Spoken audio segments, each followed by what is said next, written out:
కేవలం ఒకే press club కలదు. ఆ ప్రెస్ క్లబ్ కు నరేష్ ప్రసాద్ అధ్యక్ష కార్యదర్శులుగా వ్యవహరిస్తున్నారు.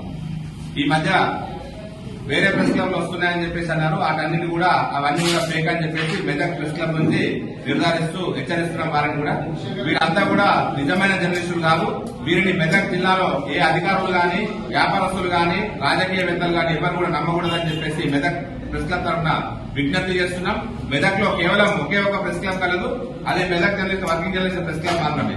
కాబట్టి ఈ విషయాన్ని మెదక్ జిల్లా వాసులందరూ కూడా గుర్తించి అట్టి నకిలీ జర్నలిస్టులు ఎవరైతే ఉన్నారో వారు మీ దృష్టికి వస్తే ఖచ్చితంగా మెదక్ ప్రెస్ క్లబ్ నోటీసులకు తీసుకురావాలని చెప్పేసి విజ్ఞప్తి చేస్తున్నారు. మరిన్ని వీడియోస్ కోసం ఛానల్ ని సబ్స్క్రైబ్ చేయండి. లేటెస్ట్ అప్డేట్స్ కోసం వాట్సాప్ ఛానల్ ని ఫాలో చేయండి. అండ్ లింక్ డిస్క్రిప్షన్ లో ఉంది.